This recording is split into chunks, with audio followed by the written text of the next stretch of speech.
Bismillahirrahmanirrahim, my dear students. I am Shahzad Wahid and I am your biology teacher. And we have started chapter number 13 and today we want to discuss about what? The respiration in birds. और इसके लिए क्या कुछ study किया जा सकता है? Let's move to the whiteboard. Hi my dear doctors. हम स्टार्ट करने वाले हैं what respiration in birds. और कल की तरह से मैं दोबारा से आपके लिए ये लिख रहा हूँ चीज़ कि हमारे पास क्या प्रेजेंट था, वेरी वेल, वर्टिब्रेट्स। और ये जो हमारे पास वर्टिब्रेट्स हैं उनकी हम लोगों ने 5 क्लासेस लिखी थी आप लोगों के लिए, right. One of them was spices, other one were amphibians, हम लोगों ने कल इनकी बात की थी, राइट। फिर आ जाती है हमारे पास next class, that is a reptile. Unfortunately reptiles के बारे में आप लोगों की बुक बिल्कुल खामोश है, बिल्कुल नहीं बता रही है कि रेप्टाइल रेस्पिरेशन कैसे होती है। And then we will move on to aves, and aves include birds. And finally we shall discuss about लक़द ख़लक़नल इंसाना फी अहसनी तक़वीम। हम अहसन तक़वीम यानी मैमल के बारे में बात करेंगे, आपके बारे में बात करेंगे। लेकिन today we want to discuss about Aves. आज हम इसको डिस्कस करने वाले हैं। और अगर आप लोग एव्स की बात करें तो जाहिर है इनका डायग्नोस्टिक फीचर क्या है। Number 1, they have got feathers. इनके पास फेदर्स होते, ये इनका पहला फीचर है। नंबर 2, दूसरी बात यह स्टूडेंट्स कि दे आर वार्म ब्लडेड। ये मैमल्स के अलावा ये सिर्फ दूसरा ग्रुप है जो कि वार्म ब्लडेड है, राइट। ये वाली बात मैंने इसलिए की कि मैं आपको डायग्नोस्टिक फीचर बताऊं, और ये वाली बात मैं इसलिए कर रहा हूं ताकि आपको इन ऑर्गेनिज्म की ये वाली एबिलिटी पता चले कि how these organism can produce lot more energy that is more than sufficient than their own demand and they are able to sustain it, right। तो हम इन इसी ग्रुप ऑफ ऑर्गेनिज्म की बात करेंगे in the terms of what, respiration. Important बात आपने याद रखनी है स्टूडेंट्स कि दीज ऑर्गेनिजम्स लैक डायाफ्राम। इनके पास डायाफ्राम नहीं होता। और आपको पता है ना कि डायाफ्राम क्या था, एक मस्कुलर शीट थी that was basically dividing your trunk into 2 regions. One of them was, आपकी बात कर रहा हूँ, क्या था, thoracic region जिसमें हमारे lungs प्रेजेंट होते हैं, and other one was abdomen जिसमें ज़ाहिर हमारे stomach and other viscera present होता है। तो इसमें डायाफ्राम नहीं होता। इसका मतलब ये है कि इनका रेस्पिरेटरी सिस्टम इतना एफिशिएंट नहीं है जितना एफिशिएंट हमारा है in the terms of capability of inhalation and exhalation, but still we consider them as the most fit organism in the terms of their respiration, right। So देखते हैं कि उनके अंदर और कौन कौन से फीचर्स है जो उन्हें बहुत ज़्यादा सुपर्ब रेस्पिरेटरी ऑर्गन्स बना रहे हैं, ऑर्गेनिज्म बना रहे हैं, रेस्पिरेटरी ऑर्गेनिज्म बना रहे हैं। सबसे पहली बात माय डियर स्टूडेंट्स ये है कि इन ऑर्गेनिज्म के पास क्या प्रेजेंट है, रिजिड लंग्स। हमारे लंग्स जो हैं वो स्पॉन्जी हैं लेकिन इनके लंग्स रिजिड होते हैं, right. They can not undergo some sort of compression and relaxation. Number दूसरी बात मेरे पास स्टूडेंट्स ये है कि these organism they normally rely on rise and fall of sternum, right. अब ये स्टर्नम के ऊपर, या आप थ्रेसिक केज कह सकते हैं कि उसके इंक्रीज, उसके एक्सपेंशन और कॉन्ट्रैक्शन पे बिलीव रख रहे होते, राइट। कि अगर इनकी जो थ्रेसिक कैविटी अब एक्सपैंड करेगी तो ज़ाहिर सक्शन डेवलप होगी, और अगर वो उसको कंप्रेस करेंगे तो वहाँ पे क्या होगी, एक्सपायरेशन हो जाएगी। फिर उसके बाद मेरे स्टूडेंट्स बात ये है कि इन ऑर्गेनिजम्स के पास बड़े स्पेशल किस्म के लंग्स हैं।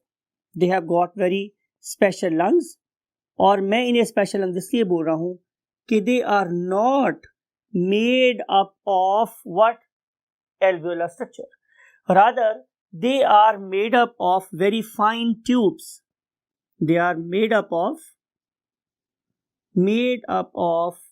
very fine tubes, right? और in particular tubes को हम एक specific नाम देते हैं और वो नाम मेरे पास स्टूडेंट्स क्या है? Parabronchi, right? तो ये किसके बने होते हैं स्टूडेंट्स? पैराब्रोंकाई के बने होते हैं, पैराब्रोंकाई। ये पैराब्रोंकाई वो साइट्स हैं कि those are analogous to our alveoli, means they are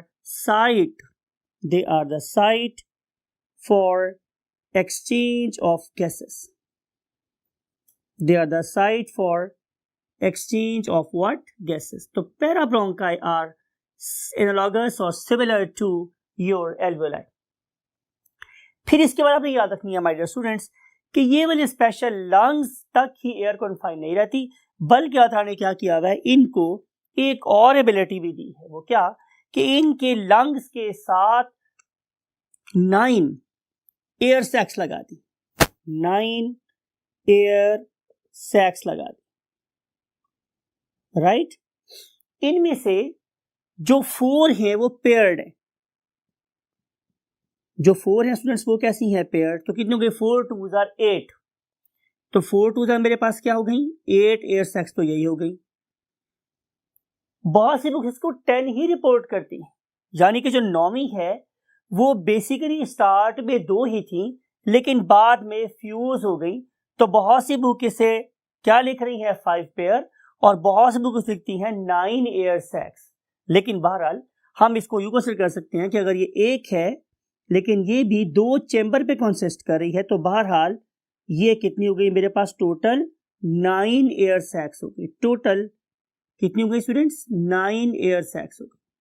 अब आप लोगों की एफएससी के पॉइंट ऑफ रेफरेंस से नॉट ओनली आप लोगों के लिए नंबर इंपॉर्टेंट है, बल्कि आप लोगों के लिए एक और चीज इंपॉर्टेंट है, वो क्या है? पोजीशन, कि ये वाली एयर सैक्स इस पर्टिकुलर ऑर्गेनिज्म में कहां कहां लोकेट करती हैं। तो आए उसके लिए हम इस पर्टिकुलर इमेज को देख रहे हैं। लुक एट दिस इमेज, और this is image of a bird, और मैंने ये बोला था कि इसके अंदर हमारे पास क्या है? 9 एयर सैक्स हैं। हम लोगों को बेसिकली उसकी पोजीशन की लिस्ट बनानी है, वो हम नेक्स्ट बोर्ड में बनाएंगे। यहाँ हम इनकी पोजीशन को देख रहे हैं।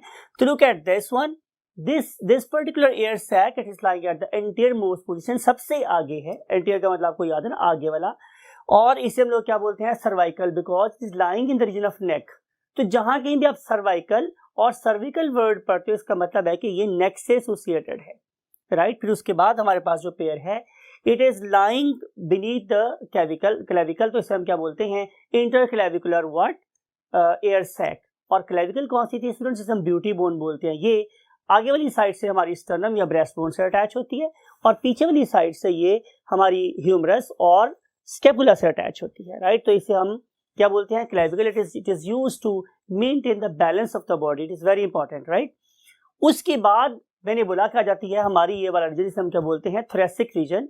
ये मींस एयर चेंबर का जो जोन है, इसको आप बर्ड में देखेंगे तो हमने इसको 2 पार्ट में डिवाइड कर लिया। Anterior thoracic mean thoracic cavity का आगे वाला हिस्सा, पोस्टीरियर थोरेसिक थोरेसिक कैविटी का पीछे वाला हिस्सा। तो एक पेयर आपको नजर आता है एंटीरियर थोरेसिक में और एक नजर आता है कहाँ? पोस्टीरियर थोरेसिक में। तो अब तक हमारे पास हो गई 8। और अब जो हमारे पास एंड पे है एक बहुत बड़ी सी सैक है, that is lying in the abdomen. तो इसे हम क्या बोलते हैं? Abdominal air sac. तो इसी के टोटल हमारे पास 9 सैक्स हैं जो अटैच हैं किसके साथ? हमारे लंग्स के साथ। तो आप इसे कह सकते हो कि they are extensions of the lungs. Nature ने इन पर्टिकुलर बर्ड्स को बहुत ब्यूटीफुली डिजाइन किया और अडेप्ट करवाया to respire very successfully even at the very very high altitudes. You know कि जो हम लोग बुलंदी के ऊपर जाते हैं तो ऑक्सीजन का पार्शियल प्रेशर कम हो जाता है, हमें सांस लेने में प्रॉब्लम आती है, लेकिन बर्ड्स उस एनवायरनमेंट में बहुत आसानी से सांस लेते हैं because of this very unique feature कि उनके लंग्स के साथ ये वाली स्पेसिफिक एयर सैक्स अटैच है। आप इसे यूं परसीव कर सकते हैं कि ये जो बर्ड्स होते हैं ये जब ग्राउंड लेवल पे होंगे तो अपने इन एयर सैक्स को ऑक्सीजन रिच एयर से क्या करेंगे? फिल कर लेंगे, और फिर उसको जब बार बार यूज करेंगे जाके ऊपर वाली एयर में, तो डेफिनेटली उनको फैसिलिटी मिलेगी, राइट। तो हम बात ये कर रहे थे हमारे स्टूडेंट्स कि इस वाले केस में ये जो 9 एयर सैक्स हैं आए, उसकी हम लिस्ट बनाते हैं। Number one is cervical air sacs, and then we have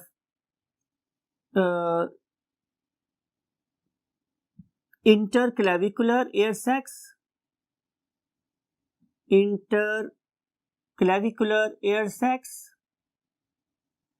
and then we have anterior thoracic,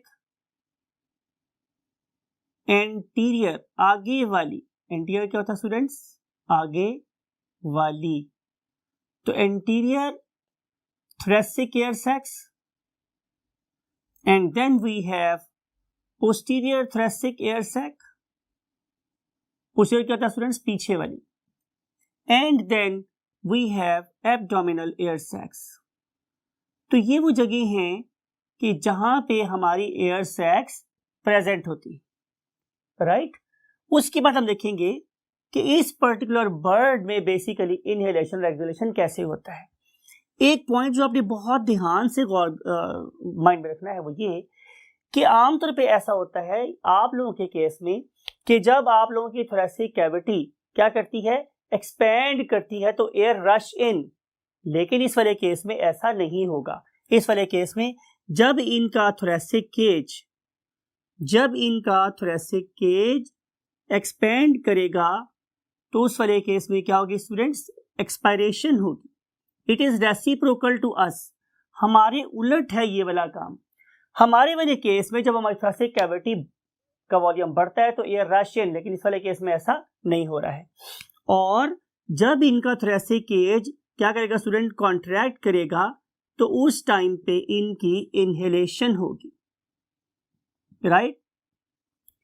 plus एक और बात जो आपने बहुत बहुत बहुत फोकस करनी है वो ये है कि इस पर्टिकुलर ऑर्गेनिज्म के अंदर यूनिडायरेक्शनल फ्लो ऑफ एयर होता है, यूनिडायरेक्शनल फ्लो ऑफ एयर होता है। इसका मतलब ये होगा कि इसके अंदर फ्रेश एयर और स्टेल एयर, राइट। मैं वर्ड लिख रहा हूं आप लोगों के लिए, रेड को मैं पर्टिकुलरली रेड, फ्रेश को रेड से लिख रहा हूं कि ये वो है जो मेरे ब्लड को ब्राइट रेड कर देगी, ये वाली फ्रेश एयर है। It is always kept separate रहेगी फ्रॉम द स्टेल एयर, बासी जिसे बोलते हैं आम जबान में, ये बासी हवा जो यूज हो गई है बासी, उससे इसको सेपरेट रखते हैं। फिर इनके पास क्या प्रेजेंट होते हैं, जाहिर है आरबीसीज प्रेजेंट होती हैं, और आरबीसीज में क्या प्रेजेंट होती है, a very high concentration of haemoglobin, right, जिसकी वजह से इनकी ऑक्सीजन को अपने साथ बाइंड कर लेने की एबिलिटी भी बहुत ज्यादा है। इन सारे के सारे फीचर्स की वजह से birds are considered as the most efficient organisms on the face of earth in terms of respiration। आइए देखते हैं कि ये वाले ऑर्गेनिज्म अपना सांस कैसे ले रहे होते हैं। तो उसके लिए हम एक डायग्राम का सहारा लेते हैं। वो डायग्राम स्टूडेंट मेरे पास ये है कि ये जो ऑर्गेनिज्म है समथिंग लाइक ये मेरे पास एक बर्ड है, for example this is a bird, और इस पर्टिकुलर बर्ड को देखिए, से इट इज अ बर्ड, तो इसमें यहां से air it will move into the air sacs directly। ये बात आपने गौर से देखनी है स्टूडेंट्स कि पहले वाले केस में जो फ्रेश एयर है, चले आप लोगों को ज्यादा बेटर परसेप्शन देने के लिए मैं इसको रेड ही ड्रॉ कर लेता हूं ताकि आपके माइंड में फ्रेश एयर का कॉन्सेप्ट चलता रहे। लुक एट दिस कि पहले नंबर पे जो फ्रेश एयर है वो बिल्कुल सीधी इसकी एयर सैक्स में चली जाती है और ये बिल्कुल भी इस्तेमाल नहीं होती। अब आपने अपने तौर पे अपने माइंड में डायग्राम बना लेनी है कि जाहिर है यहाँ पे जो एयर है वो कहाँ चली गई है, ये एब्डोमिनल सैक पे चली गई है, यहाँ पे ये कहाँ चली गई, जाहिर है उससे सर्वाइकल में चली गई, और यहाँ से ये इंटरक्लेविकुलर पेयर में चली गई, यहाँ से एयर किस पे चली गई, जाहिर है एंटीरियर थोरेसिक में, और यहाँ से चली गई किस में, पोस्टीरियर थोरेसिक में। तो यहाँ से जो एयर है ये सबसे पहले समझ लें कि इन टैंक्स में स्टोर हो जाएगी एयर। ये कौन सी एयर ड्रॉ किया माय डियर स्टूडेंट्स मैंने, fresh air. So fresh air will join these particular air sacs directly. तो पहले वाले केस में ये एयर सिर्फ स्टोर हुई है, इस्तेमाल नहीं हुई, राइट। आइए हम इसको एक और सर्किटोरियस डायग्राम से देखते हैं कि फॉर एग्जांपल कि ये मेरे पास एक ऑर्गेनिज्म है जिसे हम बर्ड बोल रहे हैं। तो पहले वाले केस में जो एयर है वो बिल्कुल सीधी सीधी इस पर्टिकुलर टैंक में चली गई, जिसे हम लोग क्या बोल रहे हैं, एयर सैक। ये पर्टिकुलर टैंक उन सारे के सारे एयर सैक्स को अकेला ही रिप्रेजेंट कर रहा है, राइट। तो जाहिर है स्टूडेंट्स कि जब इस पर्टिकुलर एयर चैम्बर में क्या स्टोर होगी, एयर, तो इसका वॉल्यूम बढ़ जाएगा। अगर इसका इनिशियल वॉल्यूम इतना था तो it will undergo some sort of expansion. तो एक्सपेंशन के बाद इस पर्टिकुलर एयर सैक का वॉल्यूम क्या हो गया, इंक्रीज हो गया। ये है स्टेप नंबर 1। ये स्टेप नंबर 1 है कि इस वाले केस में जब ये बर्ड इनहेल करेगा तो फ्रेश एयर जाके इन पर्टिकुलर टैंक्स में क्या हो जाएगी, स्टोर हो जाएगी, राइट। उसके बाद नंबर 2 पे स्टूडेंट्स क्या होगा कि इस पर्टिकुलर टैंक में से जो रेजर्वायर या स्टोर्ड एयर है, it will move to the what, parabronchi. ये पैराब्रोंकाई के अंदर से मूव करेगी। लुक एट दिस कि जब ये वाला air sac it will undergo compression, जब ये कंप्रेस होगा और ये इस वॉल्यूम पे चला जाएगा, फॉर एग्जांपल यहां से खत्म हो गया, इस टाइम इसने क्या किया, गैस पे फोर्स लगाई। अब ये वाली gas it will force to the next way, और ये वाली गैस अब इन पर्टिकुलर किन में चली जाएगी, पैराब्रोंकाई में चली जाएगी। अब जो पैराब्रोंकाई हैं, यू नो कि हम किसी भी जगह पे अगर लाइंस को बढ़ा दे तो इसका मतलब यह है कि मैंने सरफेस एरिया बढ़ा दिया है। ये बात बहुत बार डिस्कस हुई आप लोगों के साथ। तो बहुत ज्यादा पैराब्रोंकाई बनाने की सिर्फ एक ही लॉजिक है कि सरफेस एरिया इंक्रीज कर लिया जाए। अब ये वाली जो पैराब्रोंकाई हैं, they are lined with of course lot more blood capillaries. You know very well कि एक्सचेंज पॉसिबल ही नहीं है अगर इनके अंदर ब्लड कैपिलरीज नहीं होंगी, राइट। तो this particular parabronchi they are very much rich in air, right. अब एक बात आपने और देखनी है कि पॉइंट टू बी नोटेड कि ये जो एयर है ये posterior half of the body से मूव कर रही है towards the interior side of the organism, लेकिन जो ब्लड का फ्लो है वो इसके ऑपोजिट डायरेक्शन में मूव कर रहा होता है। लुक एट दिस, ये ब्लड की डायरेक्शन, ये ब्लड की डायरेक्शन है और ये एयर की direction. Air is moving from posterior to interior side and blood is moving from interior to posterior side. इसे मैंने आपको लास्ट टाइम समझाया था लेक्चर में। वो फिनोमिना क्या था, काउंटर करंट फ्लो, राइट। और इस काउंटर करंट फ्लो को यूज करने की सिर्फ और सिर्फ एक ही हिकमत या दानाई है कि इस पर्टिकुलर फ्लो के दौरान में कहीं भी रेस्पिरेटरी ग्रेडियंट लूज ना हो और सारी की सारी सरफेस बहुत इफेक्टिवली इस्तेमाल हो for the exchange of gases. अब ये जो मेरे पास टेल एयर है students, it will then after exchange definitely हम यू लिख लेते हैं स्टूडेंट्स कि अब ये जो एयर पहले फ्रेश थी, यहां से निकलने के बाद ये कैसी हो गई है, ये कैसी हो गई है स्टूडेंट्स, स्टेल, खराब हो गई है। और अब ये वही जो स्टेल एयर है it will be stored for example into another chamber that is definitely the lungs, और फिर जब ये ओपन होगा तो this particular air will move out of the body, right। तो इस तरीके से ये वाले ऑर्गेनिज्म के अंदर क्या हो रही है स्टूडेंट्स, एक्सचेंज ऑफ गैसेस हो रहा है। इसको दोबारा समझते हैं कि नंबर 1 पे जब बर्ड किसी गैस को इनहेल करता है तो वो कहां कर लेता है स्टूडेंट्स, को स्टोर कर लेता है इनटू द एयर सैक्स। फिर इस पर्टिकुलर एयर सैक की जो एयर की डायरेक्शन से रोटेट किया जाता है और मूव करवा दिया जाता है टुवर्ड्स द रेस्पिरेटरी सरफेस, और उसका नाम कहता है मेरे पास पैराब्रोंकाई। और जो पैराब्रोंकाई हैं they are very much rich in what, blood vessels. और इन पर्टिकुलर पैराब्रोंकाई में क्या होगा, exchange of air, exchange of gases.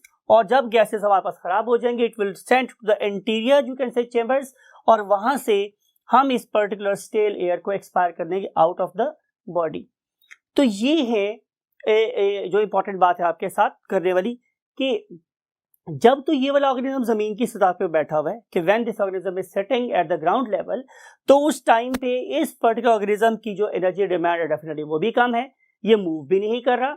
और इस टाइम पे इसकी जो elevation and depression of thoracic cavity ये भी बहुत आसानी से हो रही होती है। लेकिन जब यही ऑर्गेनिज्म बहुत ज्यादा हाई एल्टीट्यूड पे जाता है तो अब इसके बॉडी के मसल्स तो बहुत है, इसे मूव कर रहे होते हैं, लेकिन इसकी थोरेसिक कैविटी ऊपर नीचे बहुत आसानी से नहीं हो रही होती, राइट। तो नेचर ने क्या किया, नेचर ने इस डेफिशिएंसी को भी पॉजिटिवली यूज किया और इसके अंदर रिकरेंट फ्लो ऑफ एयर को रख दिया, यानी कि वो जो एयर एक दफा यूज होगी वो दोबारा भी यूज हो सकती है just by changing the altitude and the partial pressure of the gases. तो इन सारी वजूहात की बुनियाद पे हम कंसिडर करते हैं कि the birds they are very much superior because number 1 they have got double circuit heart, number 2 they have got parabronchi that ensures on unidirectional flow of blood, number 3 they have got RBCs that are very much rich in hemoglobin, number 4 they have got air sacs, therefore they can store a huge amount of air, right, and number 4 is they are capable of, you can say, producing what, a lot more heat, they are warm blooded.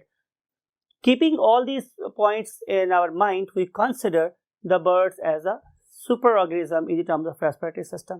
लेकिन definitely इंसान को अल्लाह ने बेहतर कहा है, तो उसमें कुछ और अडेप्टेशन होगी, कुछ और बातें होंगी, उन सारी बातों को हम डिस्कस करेंगे नेक्स्ट लेक्चर में। Till that time, Allah Hafiz.